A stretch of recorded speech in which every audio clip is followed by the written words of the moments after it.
a dar la charla que corresponde a la asignatura de inmunología. Bueno,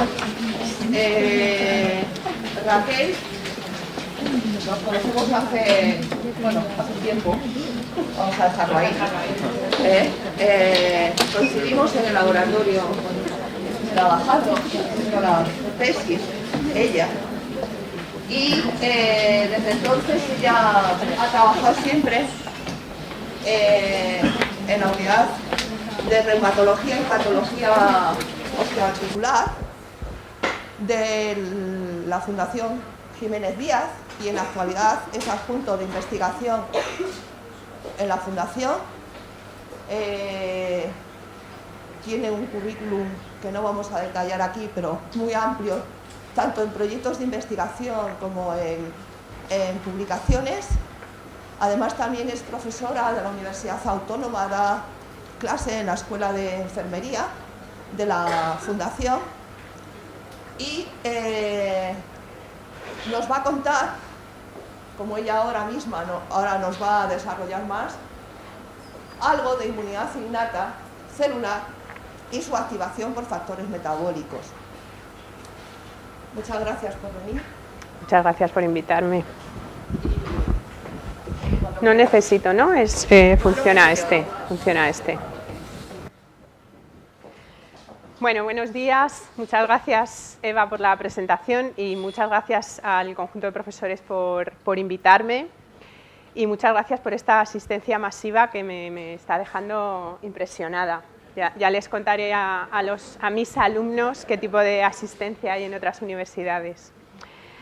Bueno, yo he venido a contaros esta mañana un proyecto. Probablemente es algo ligeramente distinto, no sé qué es lo que habéis escuchado estos días, ni sé cómo están planteadas estas charlas, pero la mía es un poco diferente y a su vez un poquito osada, la verdad. Yo no he trabajado en inmunidad innata y lo que os voy a contar esta mañana, más que un conjunto de resultados, es un conjunto de hipótesis, ¿de acuerdo? Es un conjunto de hipótesis, es como me he planteado yo un estudio para comenzar un proyecto de inmunidad innata en el que prácticamente no tenemos resultados en el grupo hasta el momento, sí que tenemos alguna cosita que nos ha llevado a que nos apeteciera meternos en este campo, pero lo que os voy a contar básicamente es cuál ha sido, más o menos, mi método de pensamiento y cuál ha sido mi planteamiento de proyecto. Creo que eso también os puede ayudar de otra manera, no es un conjunto de resultados, pero creo que también os puede apetecer algo así. Lo primero que he hecho, casi fuerais unas personas con larga trayectoria en el estudio de la artrosis, es plantear un estudio, o sea, un conjunto de hipótesis diciendo que podría haber un papel de la inmunidad innata, nada menos, en una enfermedad como la artrosis. La artrosis que seguro todos convivís con enfermos de artrosis, puede que no hayan debutado todavía, pero desde luego la están desarrollando, e incluso vuestros abuelos, y los que tengáis la suerte de convivir con vuestros bisabuelos incluso, tendrán artrosis seguro. La artrosis es una enfermedad, como todos sabéis, una enfermedad altamente discapacitante y muy prevalente en la sociedad actual. Es una enfermedad que está definida prácticamente por los síntomas y la definimos como una enfermedad que sobre todo está caracterizada por una desintegración progresiva del cartílago de las articulaciones que llamamos diartrodiales. Más o menos os he puesto lo que podríamos considerar una articulación sana, una articulación diartrodial, que como veis tenéis el encuentro de dos huesos. En este caso se trata de una articulación del dedo, pero en general las articulaciones de este tipo se parecen muchas unas a otras. Y como veis es el encuentro de dos huesos y en el extremo de esos huesos, esta banda más clarita, es el cartílago. Cuando esta enfermedad evoluciona, lo que vemos, lo más característico, es en estos pacientes el dolor. ¿De acuerdo? Lo que tienen es dolor articular y ese dolor les hace que cada vez la función de la articulación sea peor, les cueste subir escaleras, caminar, tengan que utilizar bastones, muchos de ellos, plantillas, y tengan, pues eso, sobre todo alteración funcional. Como os decía, es muy prevalente. Aproximadamente el 60, 65, 70% de las personas mayores de 60 años tienen artrosis, fundamentalmente mujeres, pero también muchos hombres. ¿Y qué ocurre? ¿Qué es lo que ocurre en el cartílago de estos pacientes? Pues como veis ahí, sobre todo lo que vemos es que el cartílago adelgaza, se desintegra, cada vez adelgaza más y se desintegra más. Y también tenemos en ocasiones una alteración en la estructura ósea que está justo debajo y en los alrededores. El hueso reacciona, prolifera, en ocasiones hay crecimientos óseos alrededor de la articulación que también causan dolor y malfunción. Como os decía, la enfermedad se diagnostica sobre todo por una radiografía. Vemos que efectivamente el cartílago está adelgazando. Más que vemos, el cartílago no se ve en una radiografía, lo que se ve es el hueso, pero se ve que el espacio articular cada vez es más pequeño y sobre todo el paciente refiere dolor. Lo tremendo de esto es que habiendo tantos enfermos con una enfermedad tan discapacitante y que genera muchas bajas laborales y que genera mucho gasto social, pues no tenemos tratamiento. A estos pacientes lo único que les podemos ofrecer desde la clínica es un analgésico, algo para que les duela menos, ¿de acuerdo? Para que tengan menos inflamación y tengan menos dolor. Pero ni siquiera sabemos cuál es el efecto real de ese antiinflamatorio sobre la estructura de su cartílago. Lo que sí que sabemos es que no lo mejora y en ocasiones hasta lo podría perjudicar, ¿de acuerdo? Con lo cual, una enfermedad tan prevalente, tan discapacitante, que genera tanto gasto social y que además está muy poco atendida en cuanto a desarrollo de la investigación, de esto no se muere nadie, aparentemente. Lo que sí que ocurre es que las personas que tienen artrosis claramente se mueven menos, hacen menos deporte y por tanto son candidatos, altos candidatos a enfermedades vasculares y a enfermedades cardíacas asociadas al estado en reposo, ¿vale? Bueno, este es otro ejemplo de cómo acaba la articulación, más desarrollado. Como veis, el cartílago, en este caso teñido de azul, hay en zonas en las que ha desaparecido prácticamente, otras zonas en las que se mantiene, pero veis que está erosionado, que hay hendiduras y que prácticamente se ha perdido la estructura articular. Y como veis, hay crecimientos óseos que no estaban y otras alteraciones en la articulación que no estaban. Como os decía, desde hace tiempo lo que se consideraba es que la artrosis era una enfermedad de viejos, una enfermedad de uso de la articulación se gasta y como se gasta, pues lo que ocurre con el tejido es que cada vez se erosiona más y por lo tanto desaparece. Sin embargo, en los últimos años ya se reconoce que efectivamente la inflamación, que antes no se consideraba una enfermedad inflamatoria, sabemos que la inflamación, bueno, lo que os quería contar en esta diapo es que esta es la degradación progresiva que sufre el cartílago, ¿de acuerdo? Desde una fibrilación inicial hasta una alteración en la forma y en la función profunda, a veces la exposición del hueso, y que la evolución natural de esto a estas alturas no es más que una prótesis cuando las cosas se ponen difíciles, ¿no? No tenemos alternativas terapéuticas. Lo que os decía de la inflamación es que ahora ya reconocemos que en la artrosis la inflamación tiene un papel claramente patogénico y que además no se trata de una enfermedad en la que únicamente vemos una alteración en la estructura del cartílago, como veis aquí macroscópicamente, sino que tienen un papel relevante, por supuesto el cartílago, pero también la membrana sinovial, una membrana que recubre las articulaciones, también la membrana sinovial se altera, también el tejido óseo se altera, este hueso subcondral que denominamos que está justo debajo del cartílago, este seguiría el cartílago y este el hueso subcondral, los tres tejidos y otros tejidos que forman parte de la articulación, los ligamentos, los músculos, la cápsula articular, todos ellos se alteran durante la artrosis, no es tanto una enfermedad del cartílago, sino que es una enfermedad del órgano, ¿de acuerdo? El órgano fracasa como órgano, no como estructura articular, y es lo que genera la incapacidad, el dolor, etc.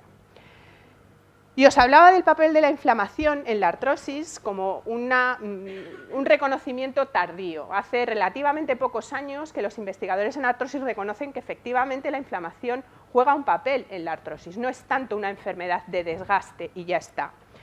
De hecho, se sabe que en la articulación artrósica hay un incremento en la concentración local de citoquinas, seguramente os sonarán estos mediadores, y que estos mediadores además generan en la membrana sinovial y en el cartílago la liberación de metaloproteasas, que son al final las que degradan la articulación, tanto el cartílago como la membrana sinovial o el hueso. Pero no solamente es que existen, que podrían tener ahí un papel únicamente inducido por otros, sino que además tienen un efecto pronóstico. Este es un estudio en pacientes, no os voy a poner muchísimos porque ya entiendo que es una cosa pesada, pero este es un estudio que la gente que trabaja en inflamación en artrosis pone de forma continuada en las presentaciones, y es porque fue, verdaderamente hace pocos años, el primero en demostrar de forma taxativa que efectivamente la inflamación no solamente es algo que ocurre de forma provocado por otros fenómenos, sino que es un factor predictivo. Aquí estudiaban los investigadores cuántos de los pacientes con artrosis tenían inflamación sinovial y cuántos de los pacientes que tenían inflamación sinovial con los años desarrollaban una artrosis más grave, más acelerada y con más dolor.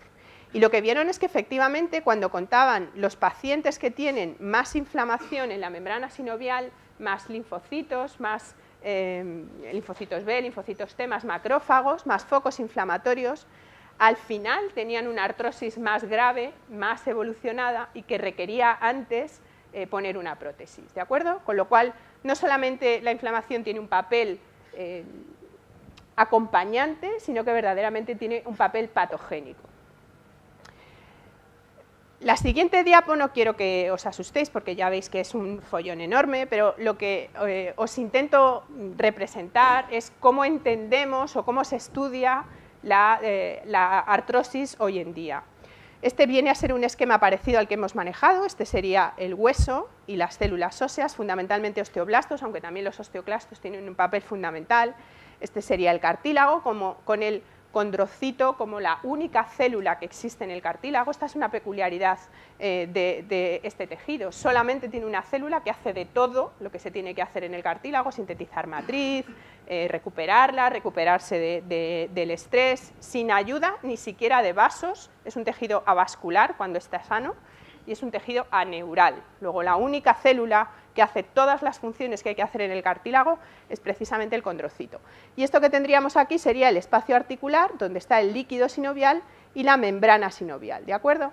Pues ahora sabemos que hay un diálogo entre estas tres estructuras y el resto de las estructuras articulares, un diálogo que no únicamente se debe a alteraciones en el estrés mecánico y en el uso de la articulación, sino que tanto las células óseas como las células del cartílago y, por supuesto, las células de la membrana sinovial vierten al espacio articular y vierten a las otras células un montón de mediadores típicamente inflamatorios, pues como veis ahí, óxido nítrico, citoquinas, COX-2, PG2, por supuesto metaloproteasas, y ellas mismas son causantes de la inflamación de las células de los alrededores. Como veis, tienen estímulos y activación de señalización puramente inflamatoria, como es NF-κB, y esta señal inflamatoria regula el pronóstico de la enfermedad, ¿de acuerdo? Cuanta más inflamación, una articulación con un pronóstico peor, más proclive a deteriorarse. Muy bien, y sin embargo, ¿de dónde viene esta inflamación? ¿Quién es el que causa la inflamación en la articulación? Cuando yo me planteaba si de verdad la artrosis puede considerarse una enfermedad que tiene un carácter inmunológico, en el que hay activación de la inmunidad, desde hace unos años efectivamente se entiende así, se entiende la artrosis como una enfermedad en la que la inmunidad, la activación de la inmunidad podría ser realmente un hecho destacado. Y esta activación de la inmunidad se fundamenta en 4 hechos que están bastante establecidos ya en esta enfermedad. Como os he dicho, la inflamación sinovial es una medida que se correlaciona bien con una pérdida del cartílago y con un mayor dolor. Además, como ya hemos visto, en este tejido hay infiltrado de células del sistema inmune, tanto linfocitos B como linfocitos T y macrófagos. Además, en el plasma y en el líquido sinovial de estos pacientes hay inmunoglobulinas e inmunocomplejos frente a diferentes estructuras del cartílago, lo cual parece lógico. Si el cartílago se va deteriorando y va soltando restos de detritus celulares, podrían en cierta manera activar la inmunidad en esas células que están alrededor. Luego parece que efectivamente esto tiene sentido. Y además sabemos también desde hace un tiempo que hay activación del complemento en esta enfermedad. Cuando se han hecho estudios en los últimos años, proteómicos sobre todo, los investigadores al principio se quedan un poco alucinados de que la mayor parte de estos estudios refieren un incremento en factores del complemento en estos estudios proteómicos, especialmente C5 y alguno de ellos. Y efectivamente esto se ha publicado hace poco y se ve cómo hay una activación del complemento de algunos factores, sobre todo asociados a estas proteínas MAC, a estos complejos de ataque a la membrana, que se ven en artrosis temprana y también en estadios posteriores de la artrosis se ven incrementados. Y de hecho, si comparamos factores inhibidores del complemento y factores activadores del complemento en sujetos sanos y en sujetos artrósicos, pues efectivamente vemos que en los sanos están activados los inhibidores del complemento e inhibidos los factores activadores del complemento, y lo contrario ocurre en los enfermos con artrosis. Sin embargo, esta activación del complemento tampoco sabemos si tiene un factor patogénico en sí, es decir, si inhibiendo este complemento podríamos hacer algún efecto positivo sobre la artrosis. Los intentos que hay hechos en ratones dan resultados parcialmente buenos, pero parece que en humanos aquello como que no termina de funcionar.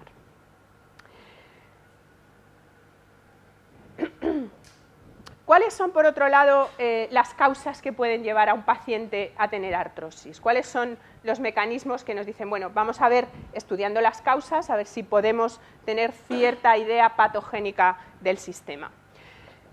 Las causas de la artrosis primaria, lo que se llama artrosis de origen, no provocada por estas enfermedades, es un tema bastante discutido. ¿Por qué un paciente tiene artrosis? Pues únicamente por viejo parece que no, porque hay viejos, hay personas mayores que tienen artrosis y otras que no.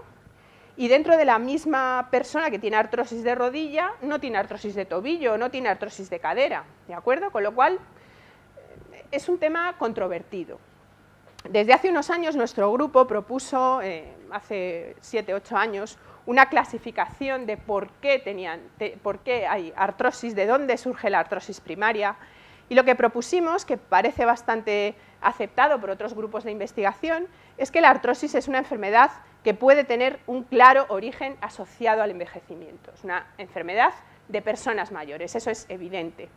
Y además parece que en otras ocasiones podría tener un origen debido a alteraciones en la concentración hormonal. Se trataría de una artrosis un poco diferente que sobre todo desarrollarían las mujeres alrededor de la menopausia, fundamentalmente mujeres, y debida precisamente a esta alteración estrogénica. Y luego, claramente, hay enfermos que tienen alteraciones genéticas, tanto alteraciones en el alineamiento de la articulación, como alteraciones en la estructura del colágeno, por ejemplo, de otras proteínas, que parece ser que serían susceptibles también a ser otro tipo de artrosis que cursa con los mismos síntomas, porque esto es lo que ocurre en la artrosis, cualquiera que sea el inicio, la evolución es muy similar y al final los mecanismos de lesión son muy comunes. Esto sería qué ocurre en la propia articulación para que pueda generar una artrosis. Pero es que además sabemos que existen otros factores extraarticulares que están determinando qué ocurre con la enfermedad. Y uno de ellos es claramente la sobrecarga. La carga repetida y carga mal dirigida en la articulación, sabemos que es un factor determinante. Por supuesto, el sobrepeso es determinante. A todos nos lo imaginamos, una enfermedad que es, por ejemplo, muy prevalente en las rodillas, pues todos imaginamos, pues claro, cuanto más peso tengan que soportar estas rodillas en un tejido que es el responsable de soportar ese peso, pues claramente será un factor negativo. Además, sabemos también desde hace un tiempo que la diabetes, los enfermos con diabetes tienen una artrosis peor, una artrosis con peor pronóstico y en ocasiones más dolorosa. Por supuesto, la obesidad, como os decía antes. Y también lo que denominamos síndrome metabólico. Ese síndrome metabólico es una definición más reciente y nos habla de un conjunto de síntomas, obesidad, mal manejo del azúcar, disglicemia, no diabetes, pero sí disglicemia, mal manejo de los lípidos, concentraciones alteradas de lípidos en sangre, este síndrome que recoge hipertensión también, que recoge este conjunto de alteraciones, también es un factor que acelera o que condiciona la evolución de la enfermedad.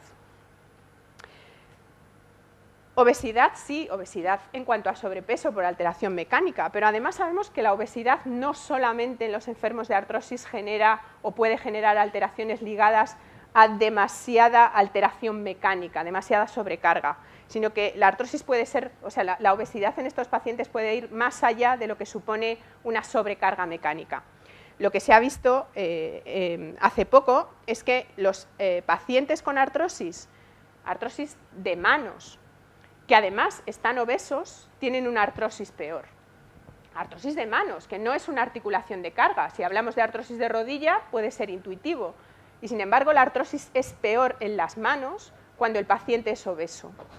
Por lo tanto, en este caso, en el caso de cómo incide la obesidad en la artrosis, sabemos que hay un componente mecánico, pero sabemos además que la obesidad en estos pacientes está aportando un componente que no es mecánico. Un paciente pesa más, de acuerdo, pero además tiene otras cosas que le hace que la artrosis vaya peor. Y en cuanto a otras alteraciones metabólicas, también sabemos, y este es otro ejemplo breve, que estas alteraciones metabólicas también condicionan el desarrollo de la enfermedad. Este es un estudio en mujeres obesas que tienen lo que se denomina este cardiometabolic clustering, que nos habla de este síndrome metabólico, que como os decía nos habla de los niveles de triglicéridos, de la tensión arterial, de los niveles de glúcidos, etc. Estos investigadores lo que comparaban es cómo evoluciona la artrosis de rodilla en mujeres obesas que tienen o no tienen además este metabolic clustering. Y lo que vieron es que únicamente si nos fijamos en mujeres obesas versus mujeres no obesas, ocurre lo que ya nos esperábamos. Cuando tienen obesidad, sin tener estas alteraciones metabólicas, efectivamente la artrosis es más prevalente en estas mujeres obesas que en las mujeres que no lo son. Pero es que si nos fijamos en las que son obesas y quitamos ese factor obesidad como factor confundente, también estas mujeres que tienen alteraciones en la glucemia, en la lipemia, en la tensión arterial, tienen mayor predisposición a sufrir la enfermedad. Luego, además de la obesidad, además de la sobrecarga, las alteraciones metabólicas per se están condicionando el desarrollo de la enfermedad. Nosotros creemos que estas alteraciones están contribuyendo a que estos sujetos tengan una inflamación sistémica, probablemente no grave, de rango leve, pero crónica, mantenida, que hace que el desarrollo de la enfermedad no sea el mismo cuando esta inflamación leve mantenida está presente que cuando no lo está. Por tanto, sabemos que la presencia de esta hiperglicemia, dislipemia y marcadores de alteraciones en la inflamación sistémica, alteraciones crónicas de bajo grado en muchas ocasiones, también alteraciones en la concentración de adipoquinas, estas citoquinas que vienen de la grasa, podrían provocar este bajo grado de inflamación sistémica, bajo pero mantenido, que de alguna manera podría influir en el desarrollo de la enfermedad, en la progresión de la enfermedad, tanto en la desestructuración como en el dolor. Lo que no sabemos es cómo, cuáles son los mecanismos celulares por los que estos factores de riesgo pueden incidir de forma tan condicionada en el desarrollo de la enfermedad. Uno de los planteamientos que nos hemos hecho y que también otros investigadores en otros laboratorios se han hecho es: ¿podría tener la inmunidad innata cierto papel en el desarrollo de la enfermedad? Voy a contar 3-4 diapositivas de inmunidad innata, únicamente por recordarlo. Ya he visto que hay algún póster de alguno de vosotros que habla de esto, con lo cual seguro sabéis más que yo de este tema, pero para los que se les haya olvidado para cuando lo estudiaron, pues lo recordamos. Si recordáis, la inmunidad innata es un sistema de respuesta inmune, un sistema de respuesta rápida, ¿de acuerdo?, a la invasión por patógenos. Para eso está diseñado. Al contrario que la inmunidad adquirida, esta inmunidad adaptativa, es un sistema que está activado por moléculas que están presentes en la pared bacteriana en muchas ocasiones y que, por tanto, está diseñado para responder ante una agresión de patógenos. Tiene una especificidad no dependiente de antígeno, me refiero no dependiente de antígeno específico, sino de un antígeno que se encuentra en diferentes patógenos y en diferentes organismos que pueden invadir, en este caso, el sistema humano. El tiempo de respuesta, como sabéis todos, es muy inferior al tiempo de respuesta que tiene la inmunidad adaptativa. Este sistema responde en horas, mientras que necesitamos una exposición más prolongada para activar la inmunidad adaptativa. Y al contrario también que la inmunidad adaptativa, no tiene memoria, ¿de acuerdo? No recordamos infección por patógenos, como ocurre en este tipo de inmunidad, sino que es una inmunidad que se pone en marcha cada vez que hay una infección.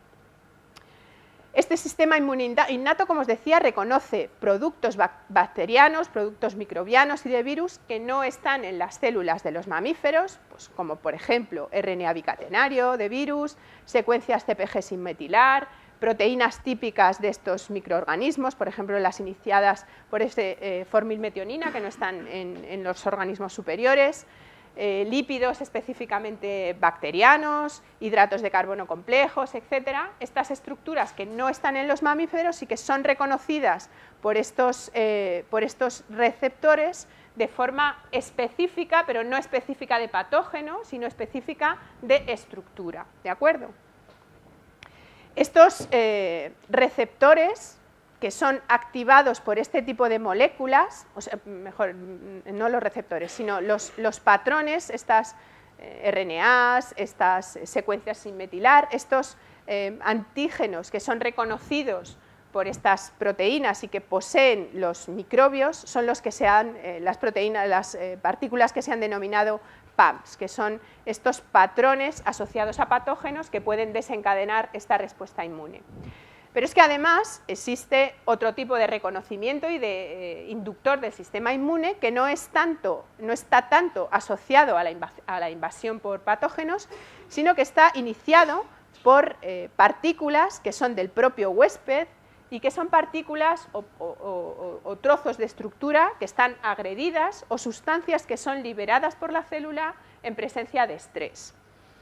Para diferenciarlos de estos PAMPs que están asociados al patógeno, estos iniciadores de la respuesta inmune innata se han denominado DAMPs, ¿de acuerdo? Son inductores de lo que se denomina inflamación estéril. Estéril en cuanto a ausencia de patógeno, una respuesta inmune innata asociada al estrés celular, a la presencia de células agredidas y células que liberan al medio componentes celulares y mediadores asociados a ese estrés y que son capaces de activar a la inflamación inmune innata, al sistema inmune innato.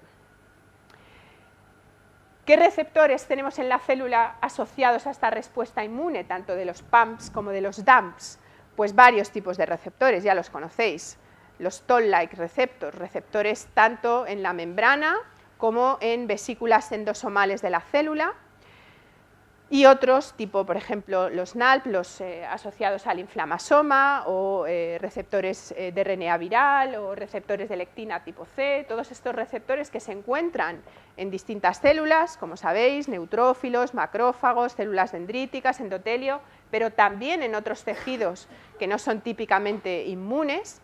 Estos receptores, como os decía, se encuentran tanto en la membrana celular como en estructuras intracelulares, y se encuentran vinculados a diferentes vías de activación de segundos mensajeros que son los que disparan y ejecutan esta respuesta a la inflamación, a esta alteración en la inmunidad innata.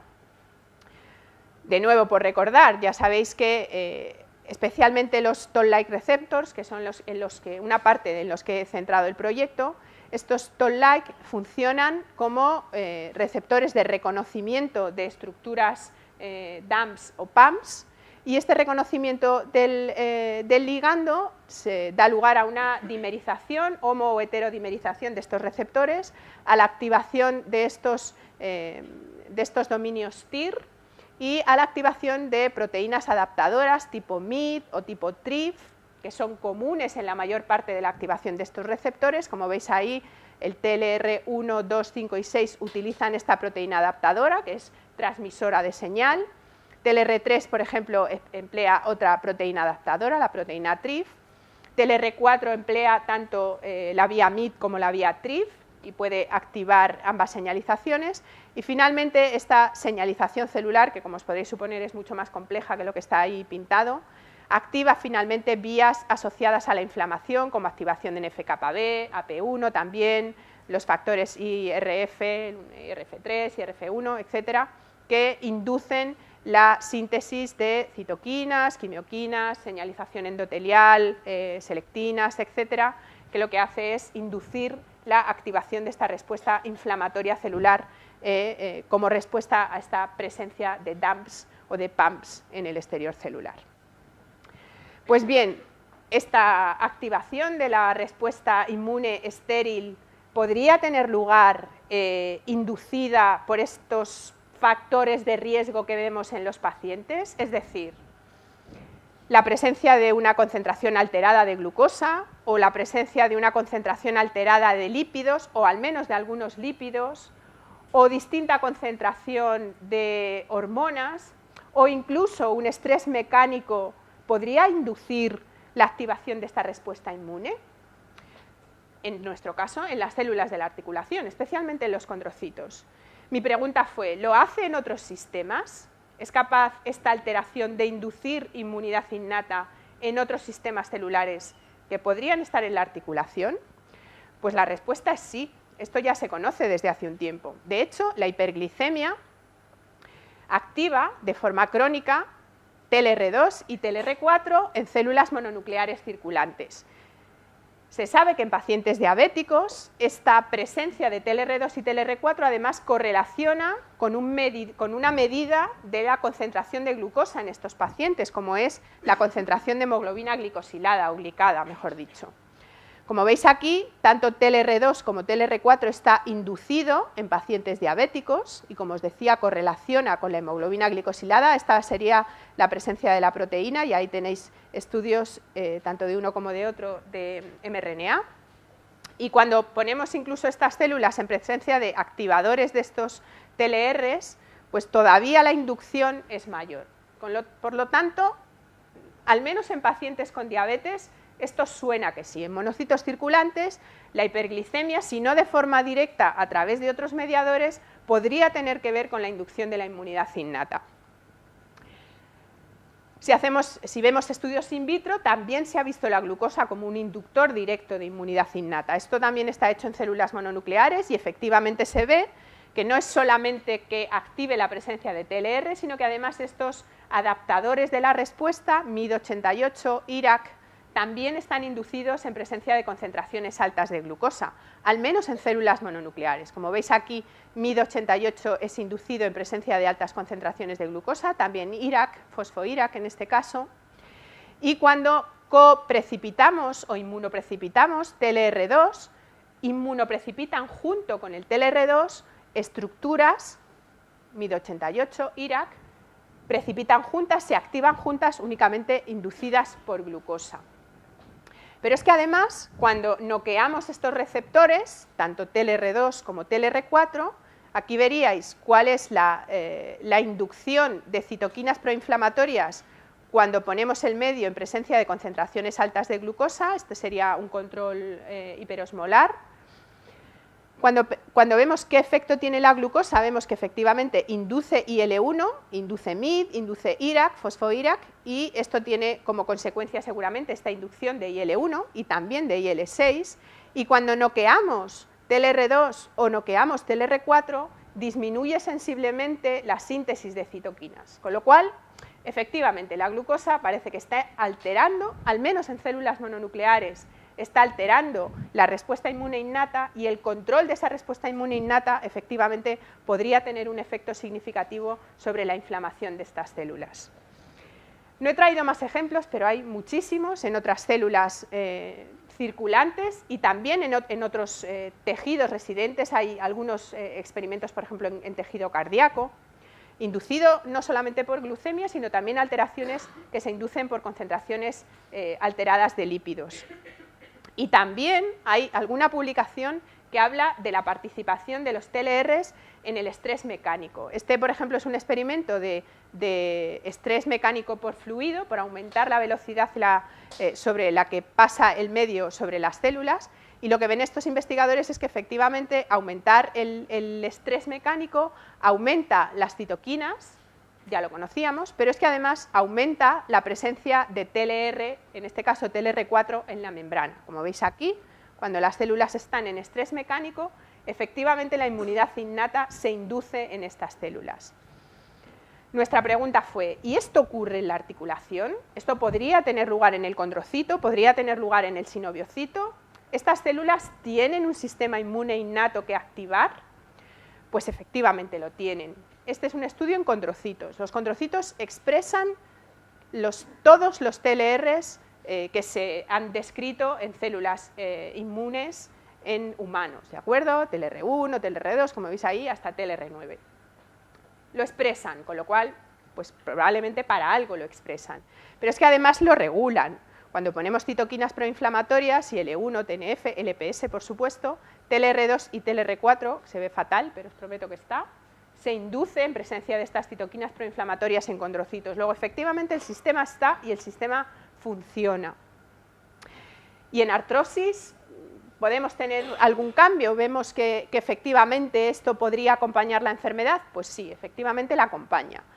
Cuando no hay lesión, no vemos, y en tejido sano, no vemos o vemos pocos TLR2 y TLR4 sobre todo, pero en las zonas de lesión efectivamente están. Efectivamente hay tinción para TLR2 en condrocitos artrósicos en zona lesionada y de TLR4. Como veis aquí, la presencia de estos receptores efectivamente está.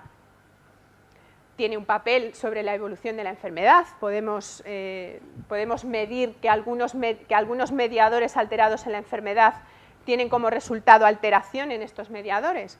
Pues parece que sí. En condrocitos, desde luego, si ponemos activadores de la inflamación, IL-1, y ponemos activadores de la inmunidad innata, en este caso LPS, disminuye la síntesis de matriz extracelular, tanto con activadores de la inflamación como con activadores de la inmunidad innata.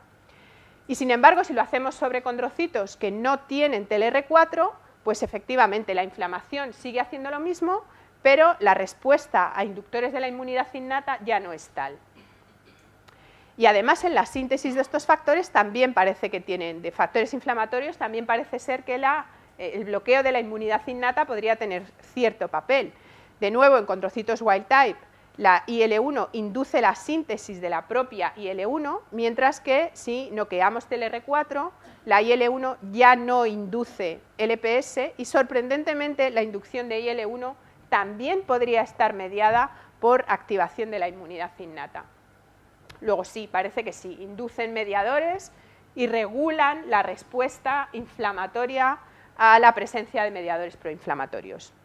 Pero es que además, si intentamos reproducir in vivo una situación OA-like, una inducción de artrosis in vivo con todas las comillas que eso quiere decir, estos investigadores han inducido una artrosis o cambios similares en la artrosis metiendo en la rodilla de los animales IL-1, con lo cual es un modelo que se separa bastante de la fisiopatología de la artrosis humana, pero bueno, para empezar está bien. En estos ratones wild type, como veis, hay una pérdida de matriz extracelular, está teñida por safranina y efectivamente se pierden proteoglicanos en la matriz extracelular inducida por la citoquina. Cuando noqueamos TLR2, esta respuesta no se altera demasiado y, sin embargo, si lo hacemos en ratones TLR4-KO, la respuesta a la deplección de proteoglicanos, la alteración en la matriz extracelular en estos ratones se ve bastante reducida, mantienen esa tinción de proteoglicanos. Si cuantificamos inflamación, en este caso inflamación sinovial, también vemos que hay cierta disminución, cierta protección en ratones KO para TLR4. Luego, efectivamente, hay cierto papel en la traducción de la señal inflamatoria que tiene lugar a partir de la activación de la inmunidad innata.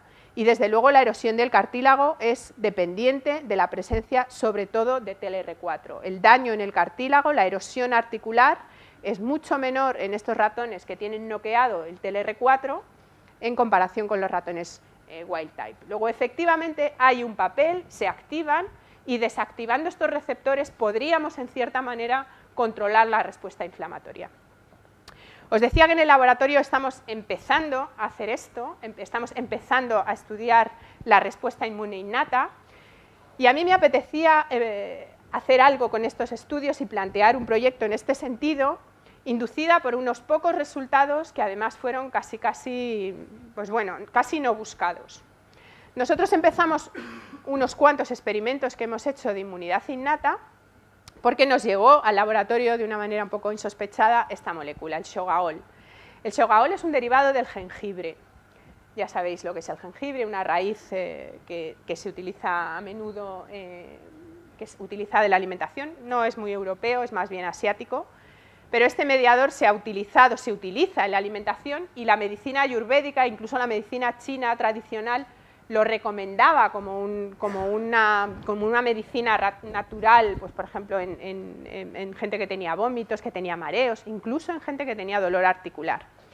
A nosotros nos llegó porque este 6-shogaol, que es un extracto, es un derivado del jengibre, el investigador venía a trabajar con nosotros porque este 6-shogaol era un inhibidor de la activación de la disminución de la calidad del hueso, ¿de acuerdo? Hay una parte de la molécula, que creo que es esta parte de la molécula, que es un inhibidor de la resorción ósea. Como en la artrosis hay un papel del hueso, el investigador lo que quería era que probáramos en el laboratorio si in vivo este compuesto tenía algún efecto sobre el hueso. Lo que ocurre es que este investigador venía de Brasil, solamente iba a estar 3 meses y a nosotros un modelo animal de 3 meses para ver patología ósea nos resultaba complicado.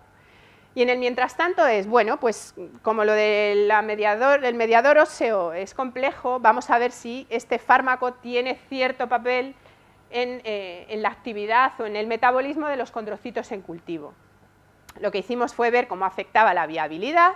Vimos que a las concentraciones que queríamos usarlo, las células no se morían, no parecía afectarles, y lo que probamos es qué hace este compuesto sobre derivados inflamatorios que liberan los condrocitos. Lo que hicimos en primer lugar fue poner activadores de la inflamación tradicionales, como por ejemplo IL-1. Y pusimos también como control activadores de la inflamación no asociados a esta vía puramente inflamatoria, sino a la vía de la activación de la inmunidad innata.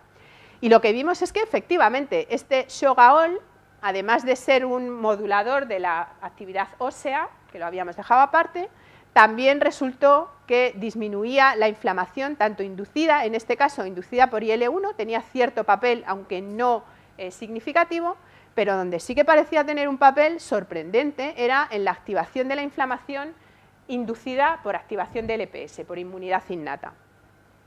No solamente de nitritos, sino que cuando medíamos mediadores más específicos inflamatorios, en este caso MCP1, una citoquina reclutante de macrófagos, o IL-6, como veis aquí, la inhibición era específica de la vía inducida por TLRs, tanto en un caso como en el otro, y sin embargo parecía no tener efecto cuando inducíamos inflamación puramente por citoquinas proinflamatorias. Si estudiamos los mecanismos, además las cosas cuadraban, ¿de acuerdo? Este compuesto inhibía la activación de MYD88, esta proteína adaptadora e inductora de la respuesta de TLR4 en este caso, inhibía muy significativamente la expresión de MYD88 y no parecía tener, o sea, tenía cierta respuesta también sobre, sobre la vía del LPS y no parecía tener ningún efecto sobre la activación de MYD88 inducida por otros compuestos, ¿de acuerdo? Esto era medida de RNA. Y aquí tenéis la presencia de la proteína. Efectivamente, esta sería la inducción de MYD88 inducida por IL-1, esta sería la inducida por LPS y este sería el bloqueo. No existe bloqueo cuando ponemos IL-1 y sí que se bloquea la vía cuando la activamos por LPS, ¿de acuerdo? Se bloquea MYD88. Y también en la traducción de otras señales intracelulares, en este caso medimos fosfo-ERK y veis cómo efectivamente la inducción de LPS en 2 horas, 1 hora, 2 horas, es sensible a la inducción de fosfo-ERK por LPS y como la presencia de 6-shogaol inhibía la fosforilación de estas enzimas y no lo hacía cuando lo poníamos en presencia de IL-1.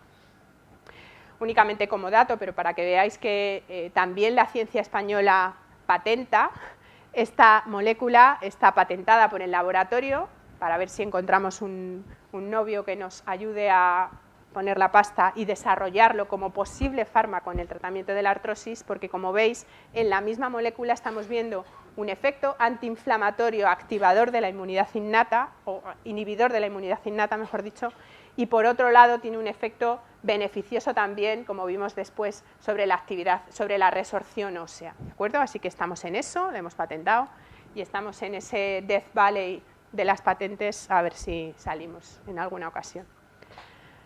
Así que, por resumir, lo que os he contado esta mañana, sabemos que la artrosis es una enfermedad degenerativa, en efecto, con un importante componente inflamatorio que afecta a todas las estructuras de la articulación, sobre todo, como os decía, al cartílago, el hueso subcondral y la membrana sinovial. Es una enfermedad efectivamente asociada al envejecimiento, aunque también sabemos que existen otros factores extraarticulares que modulan y condicionan cómo evoluciona la enfermedad. La obesidad, tanto por su parte mecánica como por su parte exclusivamente ligada a la activación de una inflamación crónica, también la diabetes, la disglicemia, la dislipemia o incluso la hipertensión condicionan la evolución y no conocemos los mecanismos por los que esto sucede.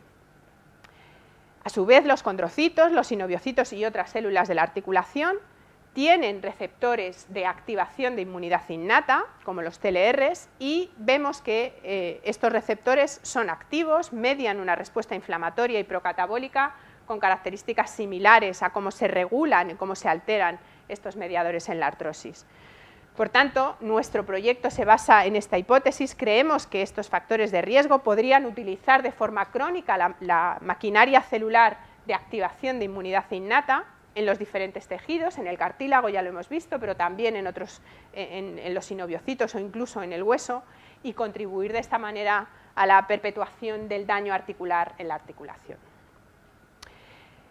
Como os he dicho, es una enfermedad huérfana de terapia y todo lo que hagamos en este sentido, descubrimiento de nuevas vías o de estimuladores de la patogenicidad, sería apertura de nuevas ideas en el tratamiento de la enfermedad que ahora mismo no tenemos que ofertar o que ofrecer a estos pacientes. Y nada más, únicamente ahí recordaros de forma gráfica cuál es la hipótesis. Creemos que estas alteraciones podrían inducir de cierta manera la inmunidad innata, activar estos transductores de señal en nuestras células y activar esta respuesta inflamatoria crónica en estos pacientes. Y nada más, muchas gracias. Ahí tenéis a los componentes del laboratorio. Como siempre nos pasa en los laboratorios, son fotos desactualizadas porque el recambio de personas es enorme, pero quería destacar en este caso a Amanda Villalvilla y a Rodolfo Gómez, que son los que hicieron los experimentos de Shogaol, tanto los in vitro que os he contado como algunos in vivo que no me ha dado tiempo, y son los responsables, Amanda, que leyó la tesis hace unos meses justo en esta sala. Y nada más, muchas gracias.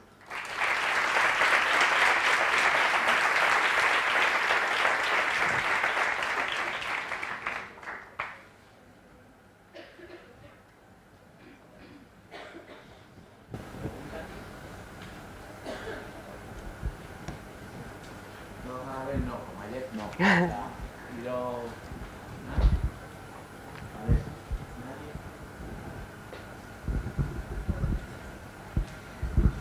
Buenos días, muchas gracias por las charlas. Siento haber llegado tarde, pero lo he cogido justo a tiempo.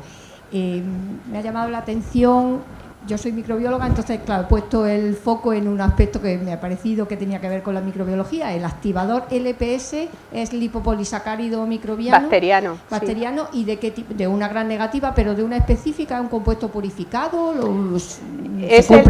producimos vosotros? Exactamente. No lo producimos, porque date cuenta que es que en esto la gente que trabaja con LPS tiene que tener, y con la activación de la inmunidad innata, tiene que tener un cuidado óptimo con qué estimula las células. LPS hay por todos los lados y activadores de la inmunidad innata hay por todos los lados. Luego, en cuanto trabajas con sustancias que pueden estar contaminadas, tú crees que estás activando de manera específica y sin embargo lo que estás poniendo ahí es un cóctel de guarrerías que te está estimulando la célula. Así que nosotros lo que compramos el LPS, y en general la gente que trabaja con estos inductores compra las sustancias lo más puras posible, y eso sí, hay que ser extraordinariamente limpio trabajando, porque activar TLR4, activar TLR2 es facilísimo, basta con tener una contaminación que no controlas.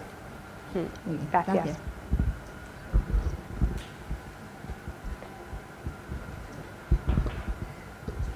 Aquí.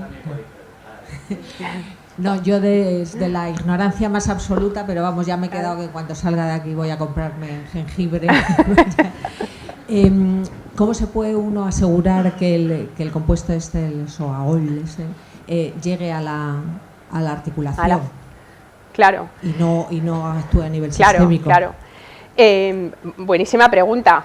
En principio, en la articulación, lo que, como os decía antes, complejo es de llegar porque, como os decía, el cartílago en condiciones sanas, cuando está artrósico, está vascularizado, hay inervación del hueso subcondral, pero cuando está sano ni siquiera los vasos. Lo que tenemos por ahí que nos hace llegar las sustancias puede ser, es de hecho, el líquido sinovial. El líquido sinovial es un filtrado del plasma, con lo cual el líquido, si tú ingieres, y de hecho si tienes alta concentración de glucosa circulante o de lípidos, etcétera, lo que tienes en la articulación llega a la membrana sinovial. De hecho, el cartílago se nutre de la glucosa porque llega a la membrana sinovial y de ahí lo capta, o de lípidos. En cualquier caso, es cierto que las terapias intraarticulares, o sea, lo de poner el fármaco de forma directa, cada vez está mostrándose como una opción terapéutica, no solamente para los fármacos que están tratando de poner una almohadilla en la articulación, que los hay, seguramente habréis oído hablar del ácido hialurónico como un inductor de almohadillado celular, y eso se pone intraarticular, sino que además estos pacientes, como os decía, que tienen otras comorbilidades, son pacientes ancianos, muchos de ellos diabéticos, que tienen muchísima medicación, hipertensos, etcétera, ponerles otra medicación oral a veces es un problema, porque hay interacciones sistémicas que no controlas. Así que la opción intraarticular es de hecho una buena opción, y en eso están muchas empresas farmacéuticas, desarrollando no solamente fármacos intraarticulares, sino formas de administrar ese fármaco intraarticular que le permita tener un tiempo de supervivencia un poco más largo y que no haya que meterse una inyección intraarticular ni todos los días ni todas las semanas, lógicamente. ¿Cómo hacemos por ahí para poner nanocápsulas, por ejemplo, que tengan un efecto de liberación retardada o que puedan suministrar a la articulación una droga de forma lenta? En eso estamos, sí, es otra posibilidad.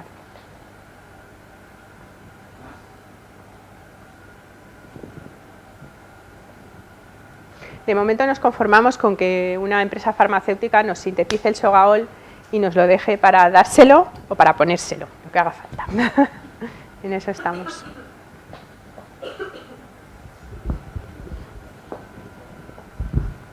Has dicho que que como el chico ese estaba solo un tiempo, que habéis hecho muy pocos estudios en vivo, pero cambian muchos resultados cuando, sobre todo en esto de inmunidad innata, haces estudios con células in vitro y cuando los haces in vivo. O sea, ¿los resultados normalmente son los esperados o cambian bastante? Claro, pues hay de todo. Pues hay de todo. En el caso de estudios en placa, es mucho más fácil controlar el entorno, mucho más fácil. Es verdad que las conclusiones que puedes tener de un estudio en una placa son mucho más reducidas de las que puedes obtener en un modelo experimental.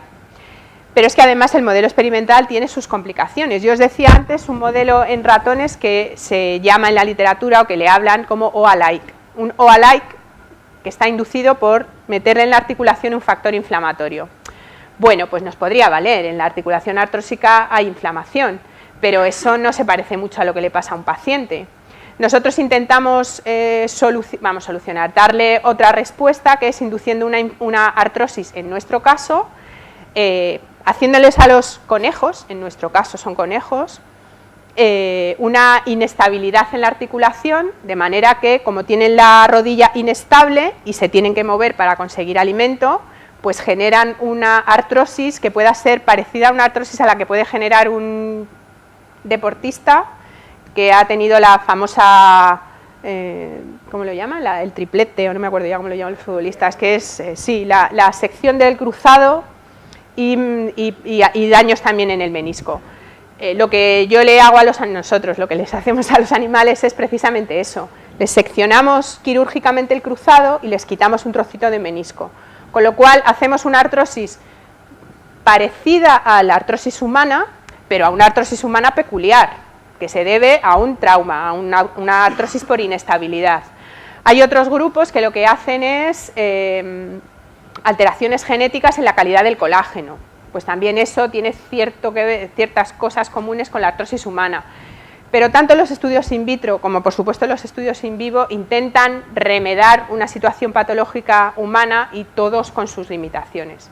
¿Puede pasar lo mismo en el in vivo que en el in vitro? Pues sí. ¿Puede pasar lo contrario? También. También. Hasta que no se hace, pues no sabemos.